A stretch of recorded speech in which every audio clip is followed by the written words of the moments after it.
as Nee comes to join us, it is my honor and pleasure to introduce new friend and colleague, Erin Davenport.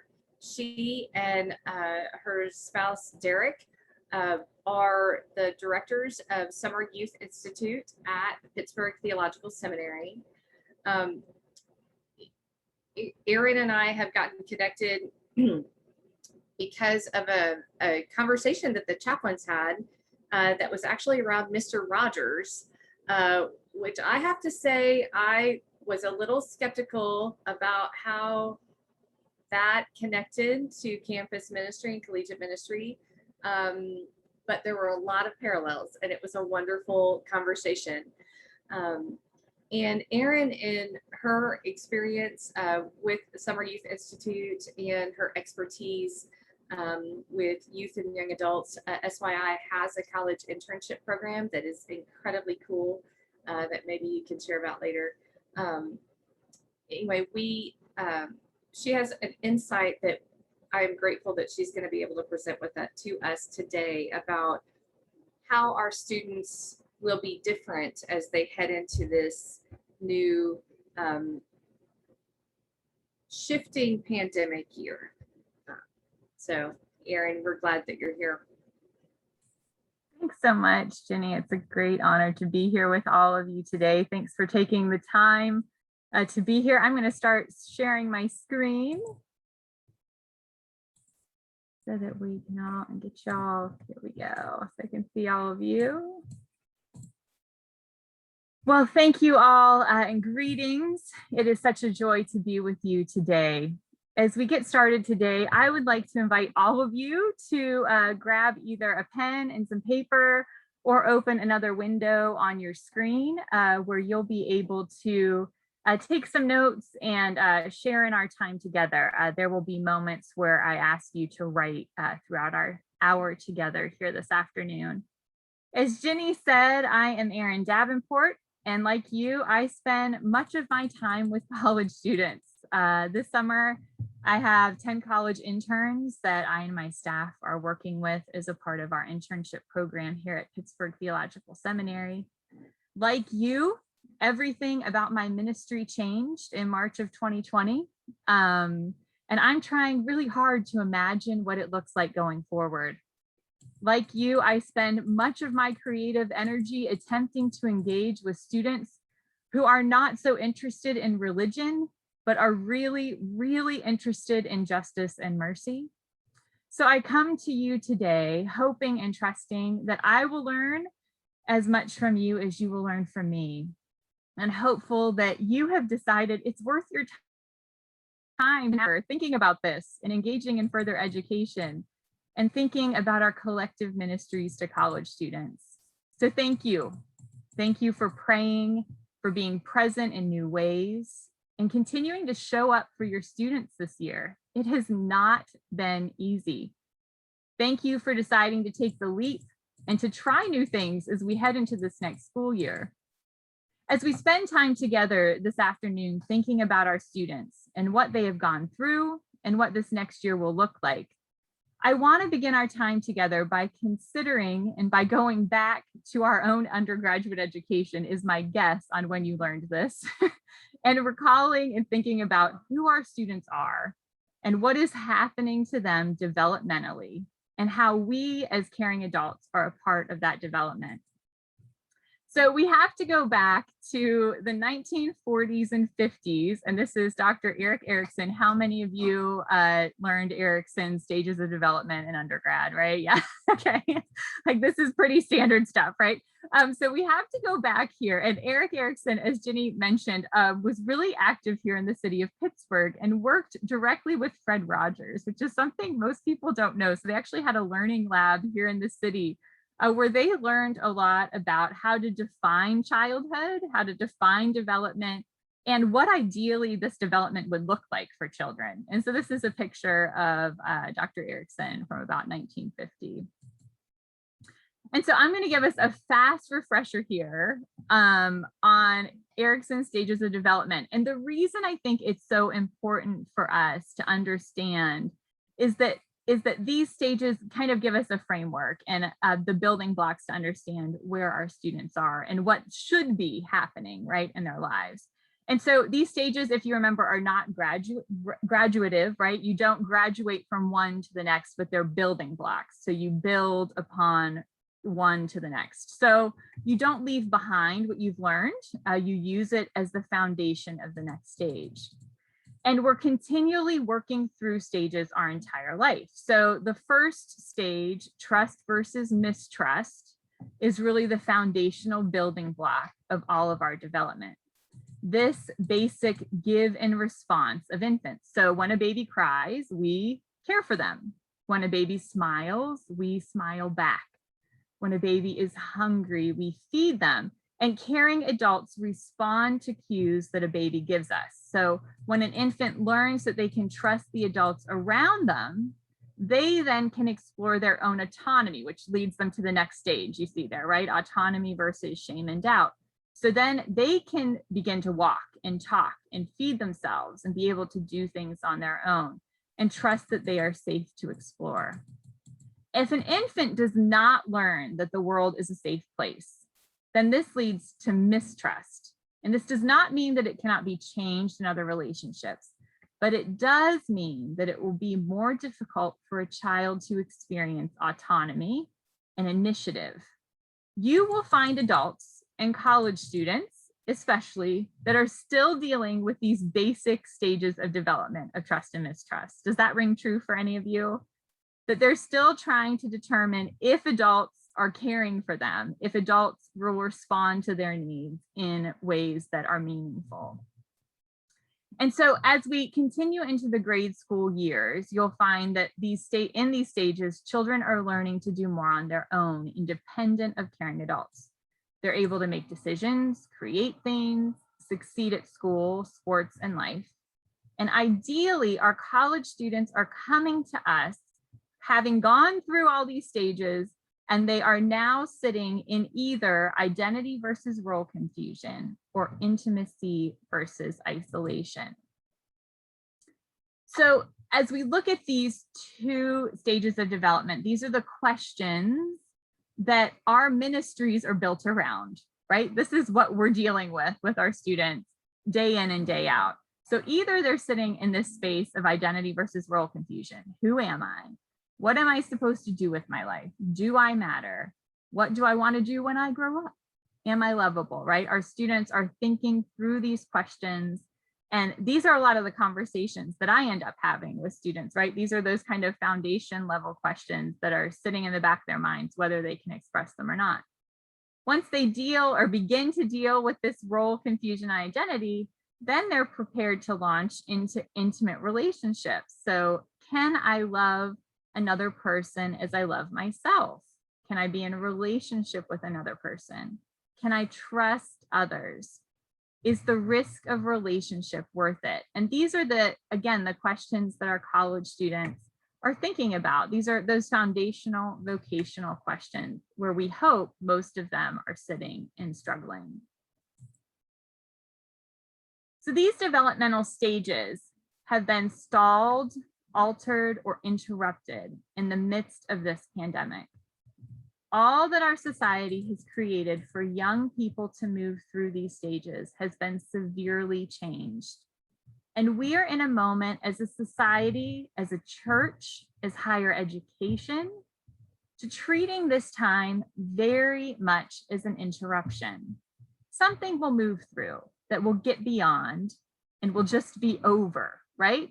We are thinking of this as something that is just an interruption. And so let's think about this time as an interruption for a bit. Let's sit with this concept that the developmental stages of our teenagers and adolescents has been interrupted. And let's think about what we have lost. As we've told our children what to expect, that if you go to high school, get good grades, and then you'll go to college, you'll find your people, you'll find your purpose. Really, with COVID, that has not been true. I'm particularly concerned in our conversation this afternoon about incoming freshmen and rising sophomores and juniors in college.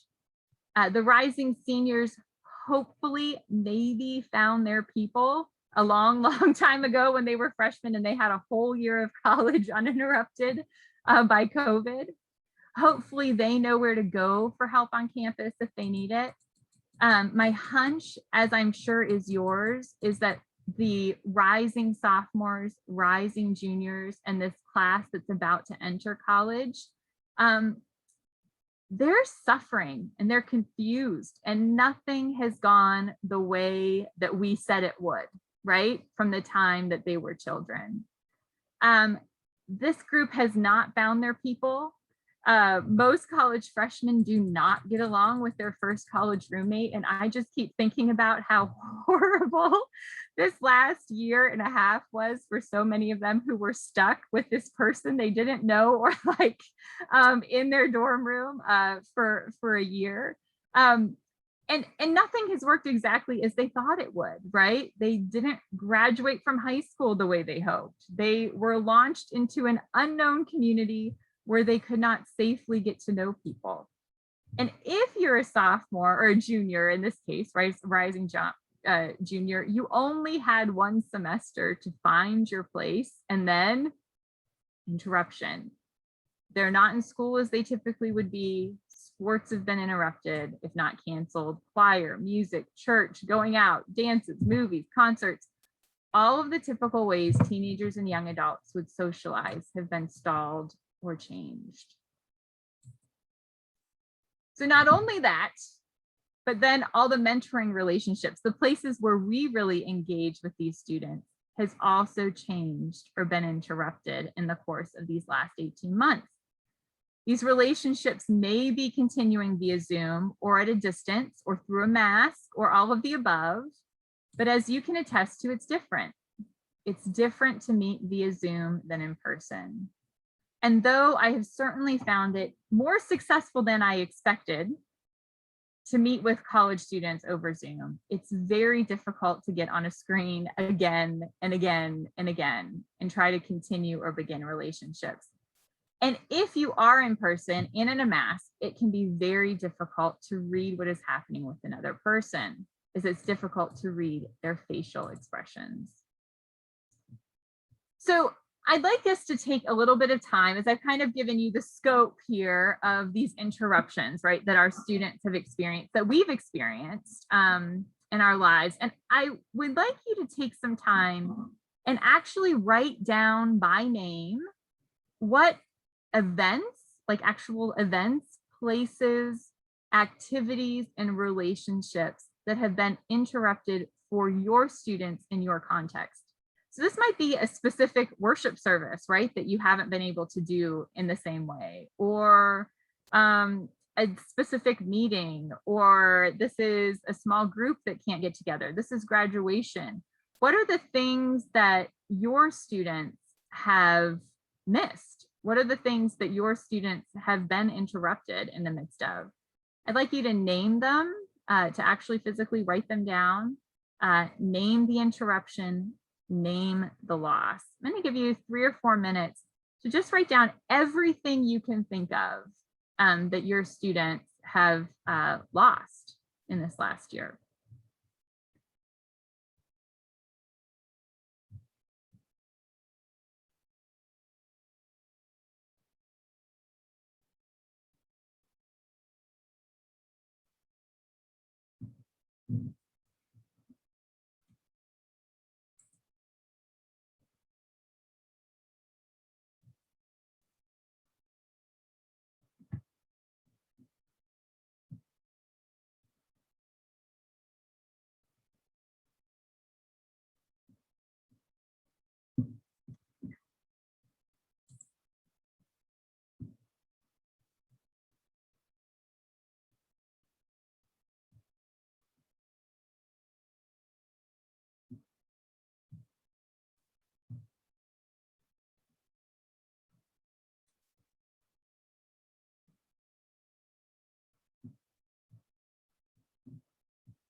I'll give you one more minute.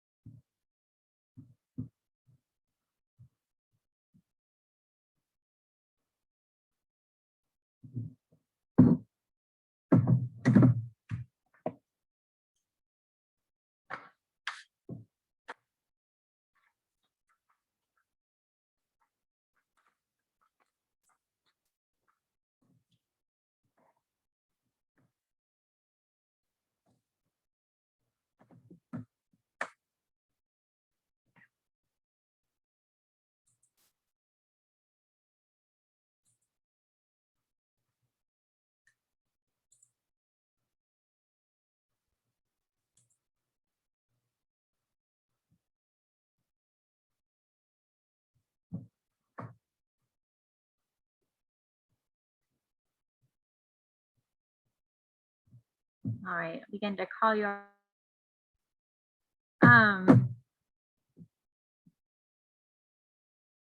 Well, thank you for participating in that. I'd invite you to unmute yourselves as you're willing or able or comfortable, and to share some of those things that you identified for your students that have been interrupted or lost in the past year. Any of you willing to share?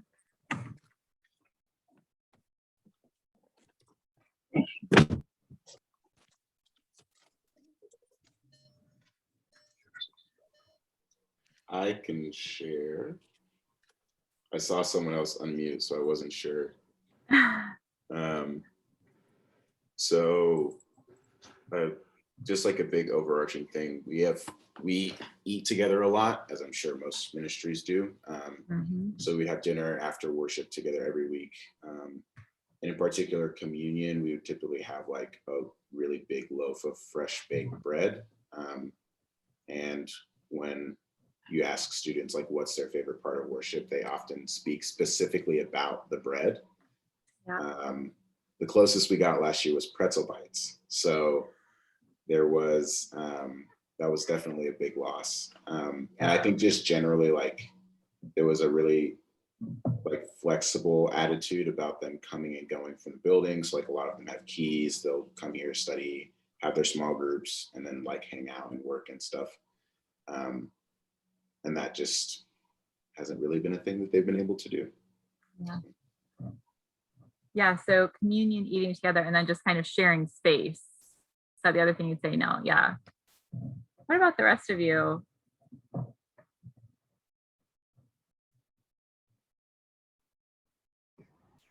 For us, not having college conference this year was a huge loss. Yeah. That's a big place where my students get to know each other and get to play games, and it's not structured. So that was a huge, just kind of loss for community and loss for kind of deeper connections, I think. Yeah, that's helpful, Rachel, thanks.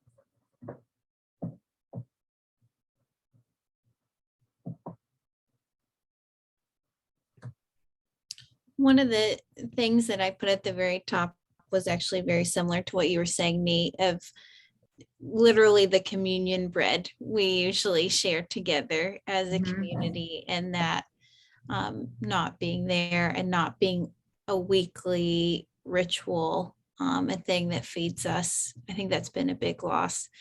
And then kind of stepping out of the ministry a little bit, just thinking about our students, of even when most of them came back to campus in the spring, for the most part, their classes were on Zoom still. So kind of the collapse of their space and how like their dorm room became really their primary space for everything, in a way that I think felt pretty isolating.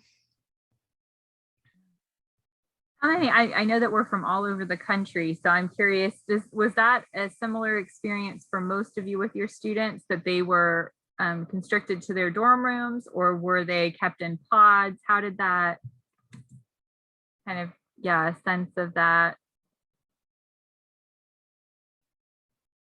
Feel free to in the chat. Does anybody else want to? Thank you, Neil, for your, I hope everybody saw that in the chat. Neil's list there. That was super helpful, and also continues to echo.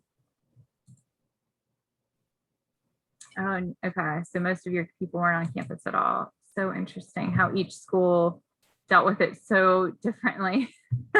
Well, and schools in Texas were often together and had, very strict protocols for weekly testing and things, but there was no eating together in the dining hall. And your pod was basically your portion of the res hall. So I know that some students at Rice, they, had to take organic chemistry online and do all their labs online. You didn't get to meet anybody new in your class. So all of the study groups, all of, that engagement with the faculty, you were on campus, but it basically felt like you were kind of imprisoned. Yeah. Right. And so this is, again, just, the ways in which this is, sorry, I want to go back up to read this from Neil. Okay. Give us all a chance to read it.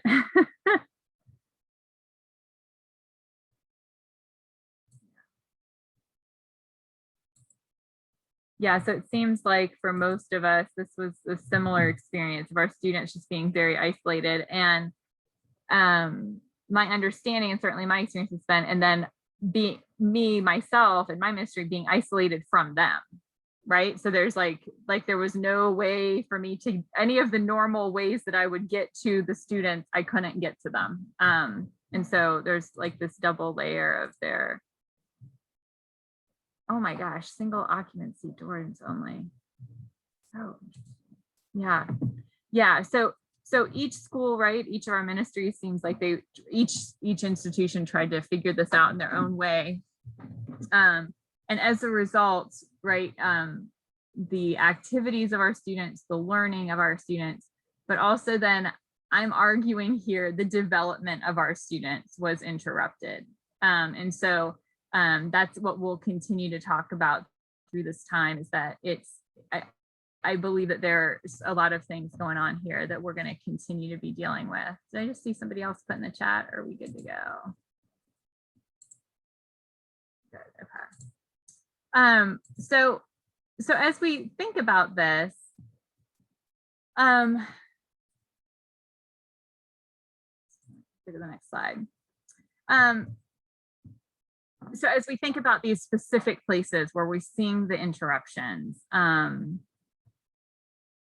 as we return to campus, as we return to, do you all have a sense, and this is something you might not know yet, of what the policy of your institutions will be moving forward?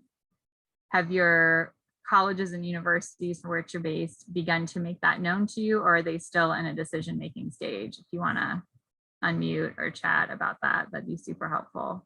Do you know if you can contact students next year? Yeah, no, go ahead. Yeah, and it's knee, by the way. Oh, I'm sorry. No worries. I'm so sorry. So yeah, at UW, they've just announced pretty much that it's gonna be back to like normal. Interesting. So the testing app that they were using is no longer eligible to be used as like a way to allow access in and out of a building. And I'm not sure that testing will be required anymore. So it seems like it'll be pretty much normal. So we'll see. Yeah. What about the rest of you? Do you know? I think it was Neil who said you had 1 day notice last year. Doesn't sound ideal. I'm expecting our institution to not really be able to do anything about the Delta spike, basically because of the state legislature. Yeah. So I think we're going to go into a pretty normal year, kind of, unfortunately, but I think most college students here are vaccinated. I know most of ours are anyway, so that's good for us. Yeah.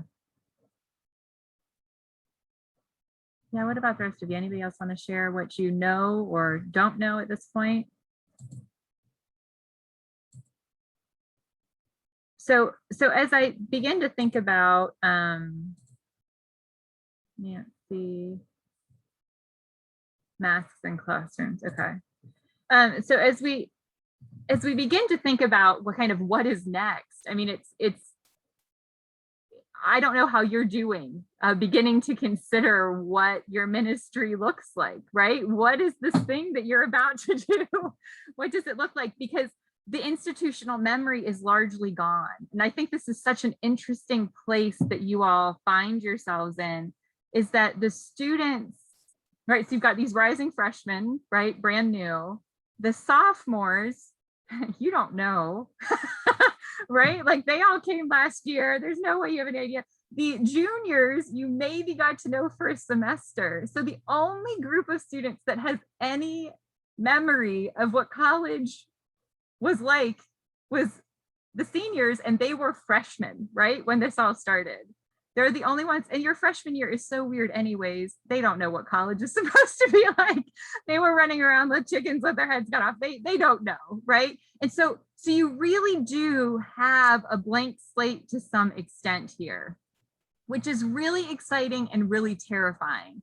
Hanging up signs on campus, or whatever you do to get the word out about what you're doing, nobody's going to know what it means, right? Like if you say like, this is what we're doing, like you have no institutional memory at this point. And this is the part that's really exciting and really terrifying to me as I think about campus ministry. And I'm curious how you all, if you've begun thinking about this, if there are new things, knowing these specific things that have been interrupted. Like we know that the communion bread, right, is something that's important and something that you have missed, and that your seniors now have communicated to you they have missed. There are pieces of sharing space. There are these things that are meaningful that you have identified in this list of the things that have been interrupted. And my question for you is, and if you want to take a few minutes to write, or if you just want to share in the chat or raise your hand or just unmute, that's fine. Is do you see space, the space that COVID has created for you with this blank slate, right? Of this kind of institutional memory is gone. Are there places where you can imagine doing new things or different things, or that you're going to be forced to do new things or different things because of the changes that have happened to your ministry and on campus? So I'll give you a moment to consider that. And then please, as you're willing or able, I think just some conversation around this would be super helpful for all of us as we consider what it looks like in a month, right? When we're back on campus, how do we do this? What are we going to do that's different? What are we going to do that's the same?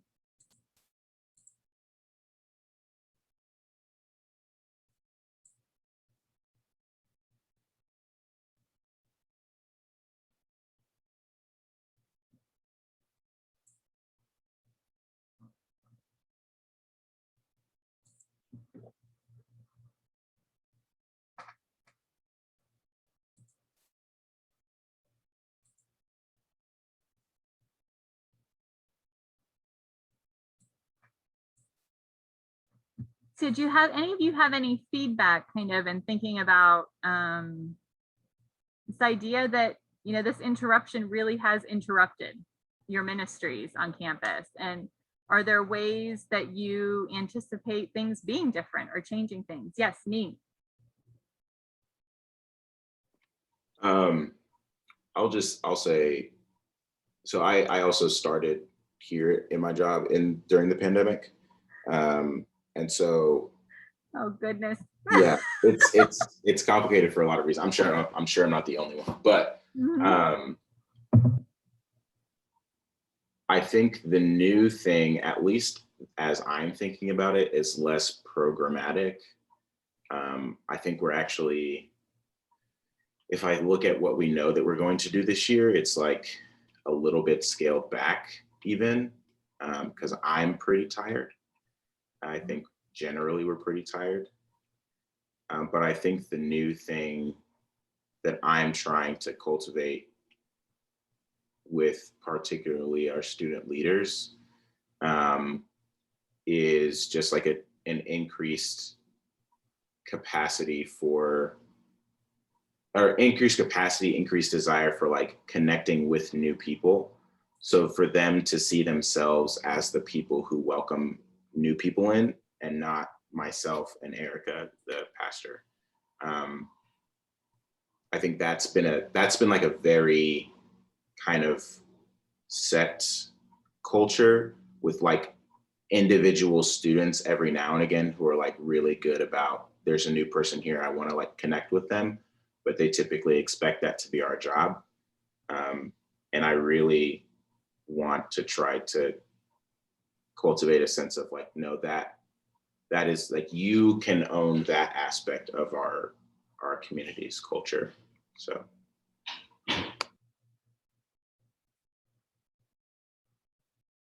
Yeah, anybody else have anything they want to share, or any just reflections upon just kind of this idea or thought?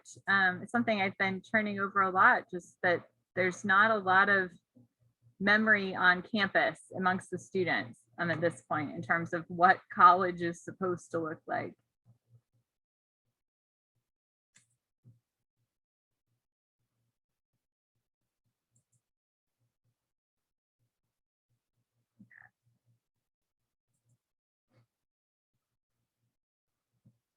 Well, as we kind of think about this time of interruption as a society as a whole, and as we think of these interruptions that have occurred in our life, I'd like us to take some time to think of this not just as an interruption for our students, but as loss, as something to grieve. We grieve lost experiences, lost travel, lost friends, lost relationships, lost stores, lost concerts. All of us are experiencing grief right now. And luckily, there is a group of people on this planet who are trained to deal with grief, who are experts at grief and loss. And that is every single person who is a pastor or a chaplain. That's you. So I'd like you to think back to those pastoral care classes, to remember Kubler-Ross, those stages of grief, right? Denial, anger, bargaining, depression, acceptance. We are going to see our students, our faculty, our staff, our friends and our family members, our parishioners going through these stages of grief. I think my guess is for the next decade in different ways, that we are going to be processing and experiencing the losses that we've experienced in these last 18 months for a long time. And if you think back to those pastoral care classes, there's no expiration date on grief. No moment when you're cured, but we all have experienced loss.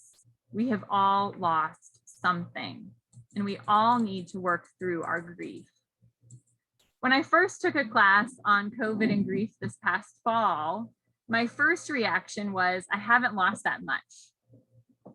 In comparison to everybody else, my life has not been interrupted that much. And then I started the list, and it's huge. It's daily. And so I would like you to take some time in this exercise today as well. So I would like you to consider for the next, again, 3 or 4 minutes, what is being interrupted or stalled for you personally? What is it that you have lost in these last 18 months? And what or who are you grieving? And so I just invite you to take some time and think through these questions.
I'll give you one more minute.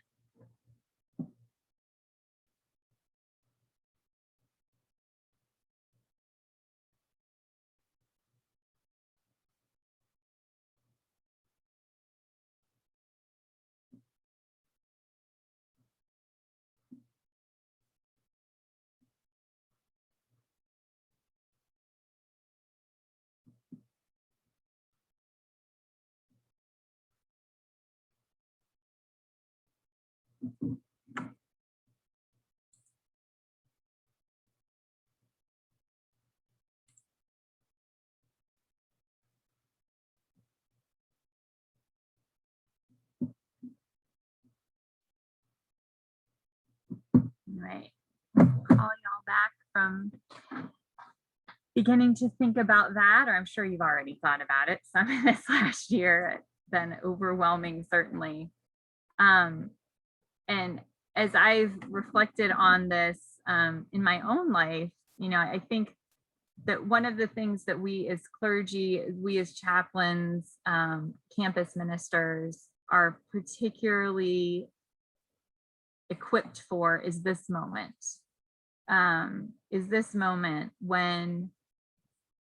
When everyone around us really is going through some degree of grief. So I really invite you to think about this as you enter into this next semester, to think about that this really is one of our specialties. And though you probably can't say, hey, come here if you're grieving as your Instagram or, you know, whatever, but really, you know, to think about creative ways that you can help your campus communities deal with the grief and loss that we as a society and frankly world are dealing with. And so I'm curious, as we begin to tend to the grief in our own lives, how we can then also tend to the grief that we are going to be witnessing and going to be a part of in our students' lives over the course of the next year or two. Is there anything that particularly comes to mind, or anything that any of you want to share, talk about, or ask questions about as we think about grief in our context of our own individual lives and also the context of our ministries? It's not something we talk a lot about in college ministry typically.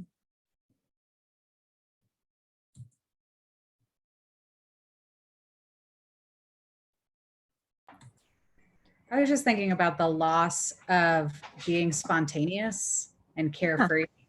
Like that a lot of my ministry and just my life in general, like I just, you know, just like pick up and go, or just do this or what have you.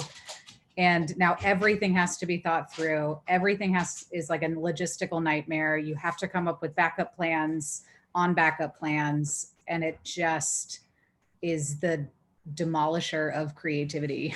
Because it just takes, it's just a fun sucker. It just like, and so it, being carefree and spontaneous is no longer an option. Yeah. Yeah, does that resonate with any of the rest of you? Yeah, I see a lot of heads nodding. Yeah, it's I find it exhausting. I mean, really, Rachel, like there's just this level of exhaustion to just overthinking everything that we do, right?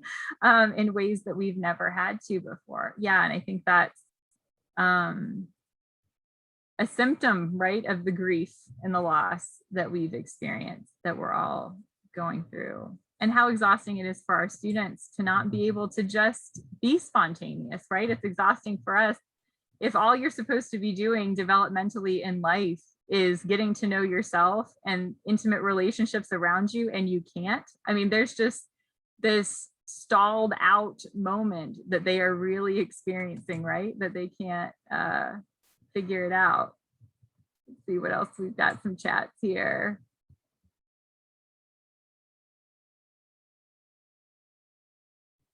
Yeah, absolutely, Neil. I hear you with the kids and all of work under one roof. No permission slips, huh? Yeah, absolutely. Absolutely. Yeah. Anybody else have anything they want to share?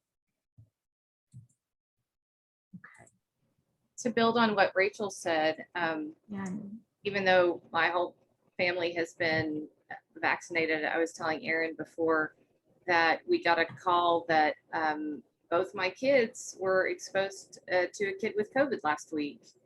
And all of a sudden we're like, oh, okay, what do we do again? Right? Because in Texas, we're very similar to Tennessee, that it's just gone. Like, we don't have to worry about it anymore. And it was like a wave of kind of, claustrophobia again. But just like, we're not going to be free. Like this has really changed everything. Yeah. At least for a while. Yeah, right. And how to live into that, right? And to be honest and upfront and mention the things to make them manageable, right? But how do we live in that?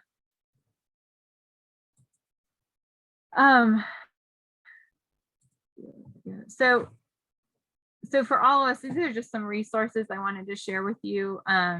Jenny, I can give them to you as well if you want to email them out to folks. But there are some great resources right now talking specifically about college students, grief and loss. I don't know if any of you watch, this is a little old now, but the PBS NewsHour, Rethinking College. Did any of you see that? It was on this fall and spring. It's a fantastic series, really about COVID and college. And so I'd encourage any of you to check that out as you're able.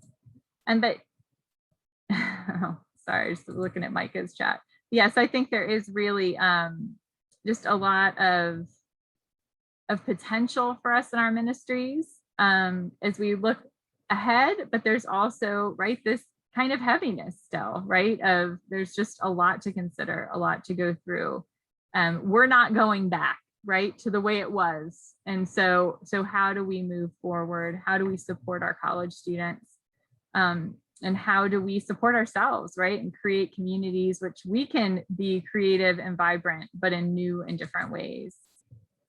So I'd like us to consider how we support our college students in this coming year. And some of these things are just like super basic, right? This is what we always do.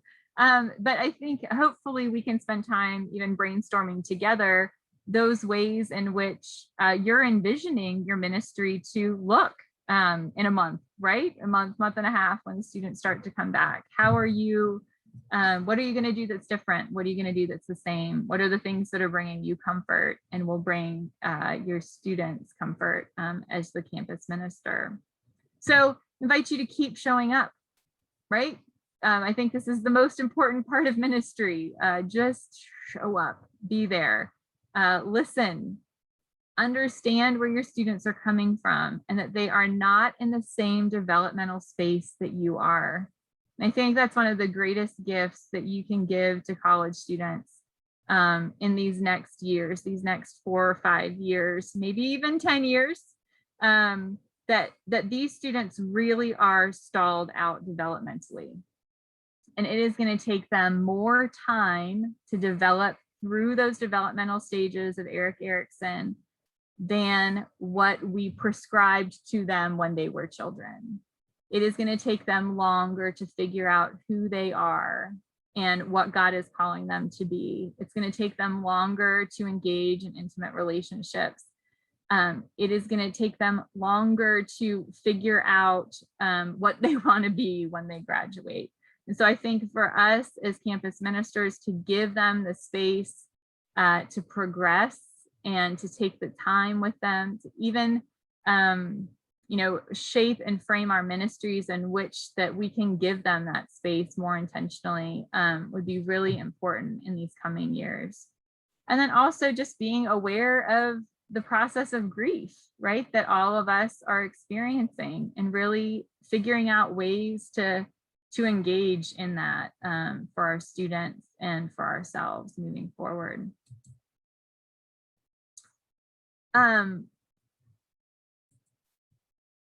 in the course of this last year, we have gone through a lifetime of ministry's worth of tragedy and trauma and unprecedentedness. I mean, it's unbelievable, really, what is going on. And you are here today because you're keeping at it. You haven't given up. And I honestly have no idea how you've done it.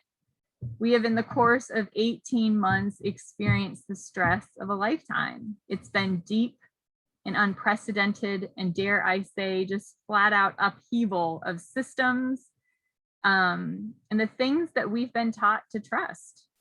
And you're here because you're doing the work, and because you're recognizing the pain points, and you're continuing to keep at it.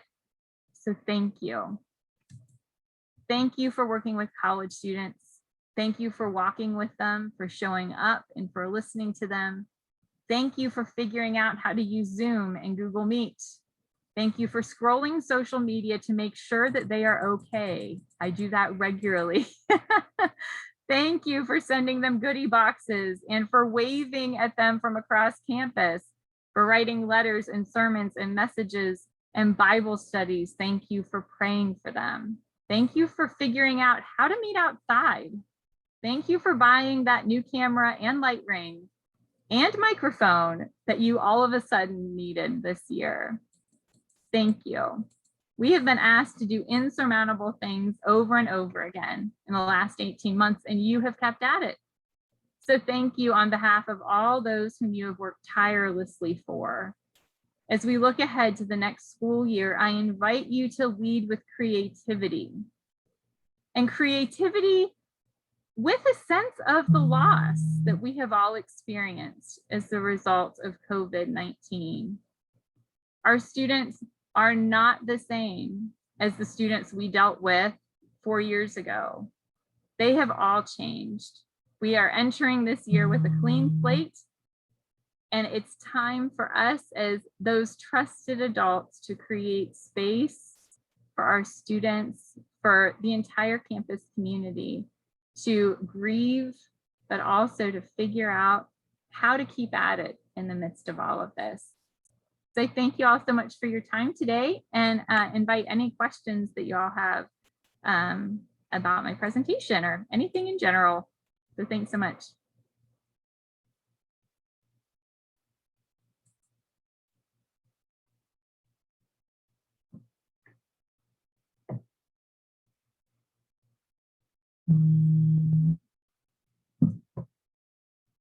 Well, thanks, guys. Does anybody have anything else they'd like to talk about or think about today?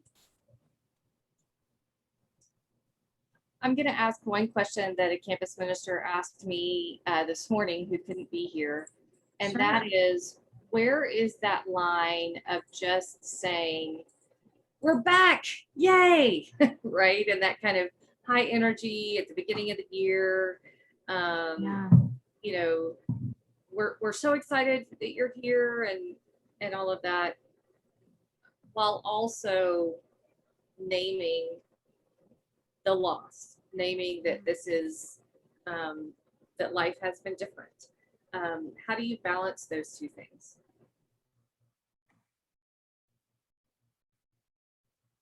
Great. Yeah, does anybody have any feedback initially to? Yeah, I mean,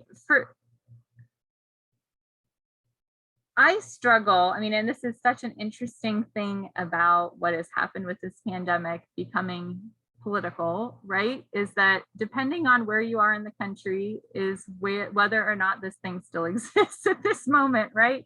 And so it's really, really hard to figure it out. And then there's really, you know, I've been doing a lot of reading in the last few weeks that this really is now going to be a pandemic of the unvaccinated, which is just the most so difficult really for me to, for all of us, I think, to deal with, to think about. And so I think there's a great deal of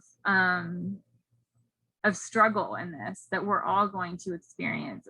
I'm finding this in parish ministry as well. I don't know how many of you are associate pastors or pastors of a church as well as campus ministers, but there's part of our congregation that really just wants to say everything's back to normal, everything's fine. But I have young kids and it's not fine for them, right? They're not vaccinated, and so there's just this constant struggle right now where I think, yes, for a large portion of us, we want to say, yeah, everything's fine. Let's party. We're all back on campus. But the reality is that things aren't normal and we've gone through a great deal of loss. So I do think there is maybe a way to keep those two things in tension, because it's our real lives, right? For every single one of us, that's the space that we're living and sitting in. I don't know what the rest of you think about that. I mean, are you planning on kind of, for those of you whose campus is open and things are back to normal kind of thing, are you planning on kind of doing the big welcome back parties, the gatherings that you would have done in the past? Or how are you all beginning to manage that yourselves?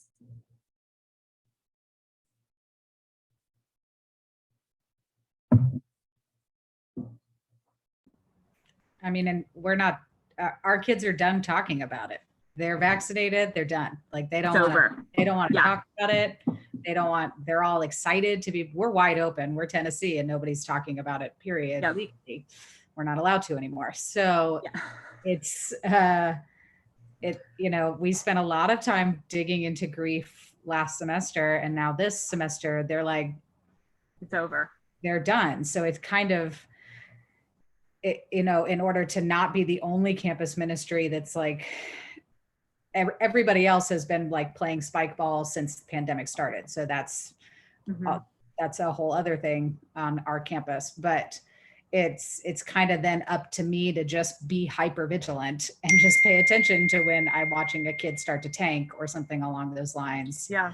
And to, hit it in worship or hit it in other places where kids that need it can grab onto it. But our kids are just so tired of talking about it and talking about grief and talking about how hard it's been. They want it to be done and they want to have their normal lives again. And so it's hard to want to give them that sense of normalcy, but at the same time, I kind of have to be the adult in the room and be like, and pandemic is still going on and we still need to acknowledge these pieces. So without being Debbie Downer. So yeah, I think that's super helpful. Thanks, Rachel. What about the rest of you? What are your plans going forward here?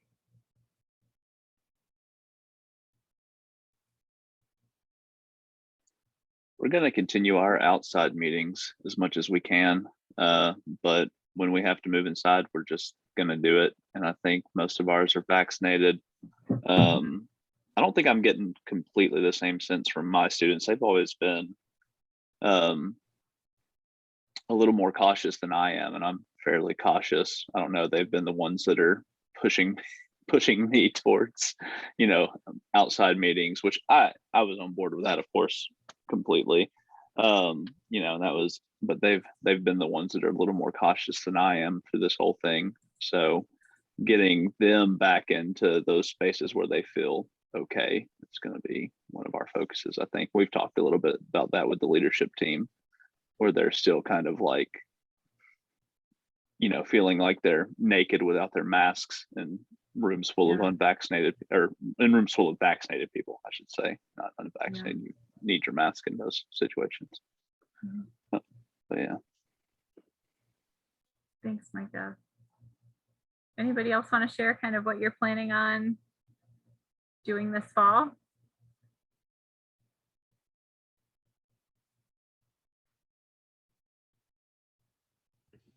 I know we're going to have kind of part of our outdoor kickoff that we usually have with some ecumenical partners, which I think will be good, but I imagine some themes in worship will dig back into kind of the challenges of the season. But I was also interested to see, it looked like in the chat, Nee had a question. What other questions we had too for our time together. Thanks. Oh, it is 3:29. Thank you, Glenn. Yeah, Nee, go ahead. Yeah, and my question is really related to this. So it's been helpful because I have students who are they're a little less like kind of upfront with like wanting to move on than what Rachel was sharing. But I mean, I'm thinking back to like, say, when the insurrection at the Capitol happened. And it was like, it happened and it didn't affect them at all. At least they didn't say it did. And if I would ask them, or if we talk about it, they would say, eh. But I could see a difference between what they were telling me and like how they were behaving and how they were engaging. And so I'm thinking about that coming for the fall. Like there just seems to be this mismatch between students who are saying like, yeah, I'm good. Yeah, I'm ready to go. Yeah, everything's fine. And it's like, I'm paying attention and it's not fine.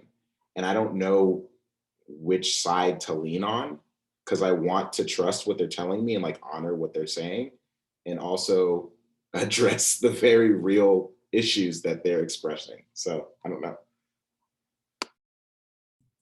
Yeah, and to me, as we wrap up, I mean, that's kind of being aware of this developmental piece, right? That we are the we are the grown-ups in the room, right? Rachel said that, you know, like, and so there is a piece of this, right, where identifying that and seeing that is maybe 90% of this conversation, right? Of knowing that they are not capable developmentally of necessarily being able to say to you, I'm confused.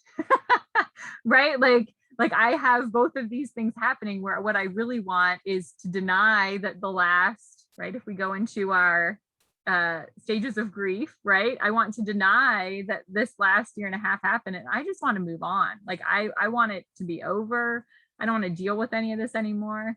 And there's also then that responsibility upon us as faith leaders to not to be Debbie Downer, right? But to be able to have a call to action in the midst of that, right? How to speak into that effectively. And that's different in each of our contexts, certainly.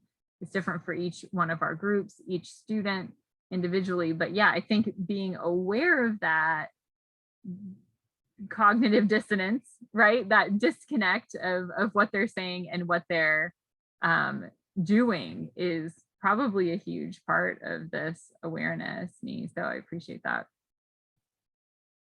Yeah, Jenny, I'll turn it over to you. We have reached our hour. We haven't. I was just typing because you reminded me that there is a fine line between denial and acceptance, right? Denial is like, I'm fine, and acceptance is, I'm fine. And I am so grateful for your time, for helping us to take the time to reflect a little bit. I found myself and wondered if you all found yourselves kind of going, oh yeah, this is, we're still here, and that we're in these stages. And I know as a young adult, when my grandfather died when I was in college, when a campus minister told me there are stages in grief, and this is normal and this is okay, and there's also joy in life, that even having that language as a young adult was incredibly helpful, so I didn't think I was going crazy. And so may none of you feel like you're going crazy any more than usual as you head into the semester. And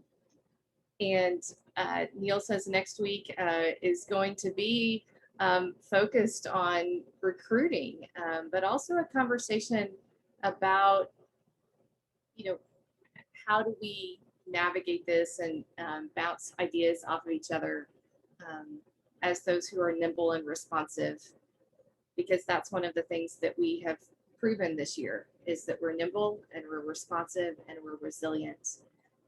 And we will do anything to help our students understand how much they are loved and accepted by God. So thank you all, and thank you, Erin, for being with us.